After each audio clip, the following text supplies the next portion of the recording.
Hello and welcome to my channel practical power. आज हम discuss करने वाले हैं मिनटर्म और मैक्सटर्म के बारे में, है ना। मिनटर्म क्या होता है हमारा, मैक्सटर्म क्या होता है।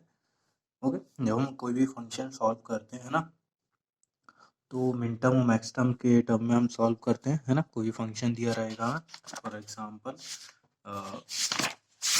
कोई हमें क्वेश्चन दिया है ना, क्वेश्चन दिया है सम ऑफ मिनटर्म के फॉर्म में सॉल्व करो या फिर प्रोडक्ट ऑफ मैक्सटर्म के टर्म में सॉल्व करो, तो इस तरीके से हम उनको सॉल्व करते हैं, है ना। तो वही है यहाँ पे मिनटर्म और मैक्सटर्म के बारे में हम जानेंगे, किस तरीके से मिनटर्म को लिखते हैं, है ना, और मैक्सटर्म को किस तरीके से लिखा जाता है, वो हम देखेंगे यहाँ पे। ओके, तो अगर आप मेरे चैनल पर न्यू है तो चैनल को सब्सक्राइब कर लें, बेल आइकन प्रेस कर लें ताकि आपको लेटेस्ट अपडेट मिलते रहें। ओके, और आप और अगर डिजिटल इलेक्ट्रॉनिक्स या फिर इलेक्ट्रॉनिक्स मशीन या फिर इलेक्ट्रिकल मशीन से संबंधित वीडियोस देखना चाहते हैं तो आप मेरे चैनल पर जाके देख सकते हैं। ओके, तो चलिए स्टार्ट करते हैं। What is minterm and maxterm. Okay, so a binary variable में appear either in its normal form और इन इट्स कॉम्प्लीमेंट फॉर्म। अगर हम बात करें बाइनरी वेरिएबल की, ओके, तो वो जो बाइनरी वेरिएबल होते हैं उनको हम दो टाइप के फॉर्म में लिख सकते हैं, ठीक है। या तो उनकी नॉर्मल फॉर्म में लिखा रहने थे या फिर उनको कॉम्प्लीमेंट के फॉर्म, कॉम्प्लीमेंट मतलब उनका इनवर्ट, है ना, या फिर उनके कॉम्प्लीमेंट के फॉर्म में हम लिख सकते हैं। Okay, so are two binary variable X and Y with an and operation.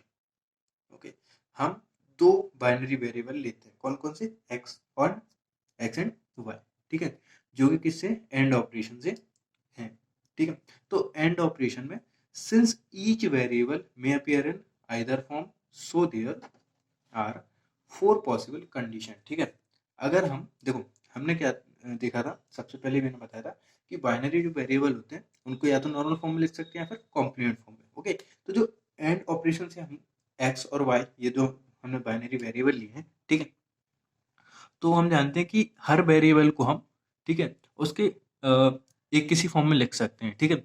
या तो हम उसके नॉर्मल फॉर्म में भी लिख सकते हैं या फिर उसके कॉम्प्लीमेंट फॉर्म में भी लिख सकते हैं। सो यहाँ पे वही लिखा है कि since each variable may appear in either form. Okay, so there are four possible combination. अगर हम प्रत्येक वेरिएबल को उसके किसी एक फॉर्म में लिखें, है ना, या तो नॉर्मल में या फिर कॉम्प्लीमेंट में, ठीक है, फॉर्म में लिखें, तो हम इसके चार पॉसिबल कंडीशन बन सकती है। क्या क्या, देखो, सबसे पहले तो हम क्या कर सकते हैं, नॉर्मल और कॉम्प्लीमेंट दो फॉर्म में याद रखने हैं, है ना, और हमारे वेरिएबल है एक्स और वाई, ठीक है, एंड ऑपरेशन से, ठीक है। तो हर वेरिएबल को हम उसके आइदर फॉर्म में लिख सकते हैं।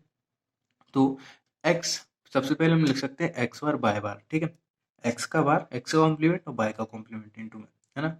या फिर हम लिख सकते हैं एक्स कॉम्प्लीमेंट इंटू बाय भी लिख सकते हैं, है ना, एक्स इंटू बाय कॉम्प्लीमेंट भी लिख सकते हैं या फिर एक्स इंटू बाय भी लिख सकते हैं। तो यहाँ पे इस तरीके से फोर पॉसिबल कॉम्बिनेशन बन सकते हैं। Okay, so each of these four and term, and term क्यों, क्योंकि यहाँ पे ये इनटू में लिखे हैं। Okay, so each of these four and term is called a मिन टर्म। ओके, तो जो प्रोडक्ट होता है ना, प्रोडक्ट जो होता है वो हमारा कहलाता है मिन term. Okay, so each of these four and term is called min term. ये हमारे फोर टर्म जो है वो कहलाएंगे हमारे मिन टर्म और a standard product. Okay, in a similar manner n variable can be combined to form 2 to the power n min term, ठीक है। सिमिलर मैनर में हम क्या कर सकते हैं, n वेरिएबल्स अगर हमारे पास हैं तो हम उनको कंबाइन कर सकते हैं to form 2 to the power n min term. Okay, 2 to the power n min term के फॉर्म में लिख सकते हैं, ठीक है।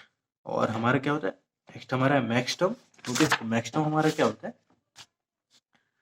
तो जैसा कि मिन टर्म हुआ सेम उसी वे में, सिमिलर वे में हमारा मैक्स टर्म भी होता है, ठीक है। So in a similar way n variable forming और टर्म, उसमें क्या था, एन टर्म था, यहाँ पे हम और टर्म का यूज कर रहे हैं, है ना, और term. So in a similar way n variable forming और term with each variable which provide 2 to the power n possible combination called max term और standard sum। ओके, तो आपको मिन टर्म और मैक्स टर्म समझ में आएगा होगा। अब मैं बताता हूँ आपको लिखते किस तरीके से इनको, है ना। तो अगर डेसिमल में हमारा, देखो ये हमारे हो गए डेसिमल में, ये हमारे हो गए बाइनरी में, है ना। तो 0 0 0 ये हमारा क्या कहलाएगा 0, ये 1 2 3 4 5 6 7 तक हमने लिखा है, ठीक है।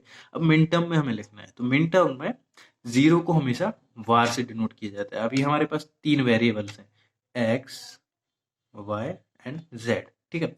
अब अगर ये 0 0 0 है, ठीक है, तो मिन टर्म के फॉर्म में अगर हमें लिखना है तो 0 को हम var से रिप्रेजेंट करते हैं, ठीक है, और मैक्स टर्म के फॉर्म में 0 को हम विदाउट वार के, ठीक है, विदाउट कॉम्प्लीमेंट के रिप्रेजेंट करेंगे। ओके, तो ये ध्यान रखना होगा आपको, ठीक है। मिन टर्म में 0 को हम वार से रिप्रेजेंट करेंगे, वार लगा के लिखेंगे, और 1 को विदाउट वार के। ओके, और मैक्स टर्म में हम 0 को विदाउट वार के लिखेंगे और 1 को वार के। ओके, अगर अब इन दोनों कंफ्यूज हो जाते हैं तो आपका क्वेश्चन गलत हो जाएगा, है ना। तो आपको याद रखना होगा मिन टर्म और मैक्स टर्म में क्या डिफरेंस होता है ना। आगे मैं बताऊंगा आपको। मिन टर्म जो हमारा होता है वो हमारा सम ऑफ प्रोडक्ट होता है, और मैक्स टर्म हमारा जो होता है वो प्रोडक्ट ऑफ सम होता है। ओके, तो 0 0 0 तो वार से लिखते हैं तो x का बार हो जाएगा, y का बार, z का बार। डिजाइनेशन इसका होता है m, 0 से हम 0 को रिप्रेजेंट करते हैं। अगर 0 0 1 है तो m 1 कहलाएगा, और इसकी टर्म होगी x बार, y बार और z। देखो अब 1 को हमने विदाउट बार प्रेजेंट किया है ना, तो इस तरीके से हम इनको लिखेंगे। सेम हमारा मैक्स टर्म भी होगा।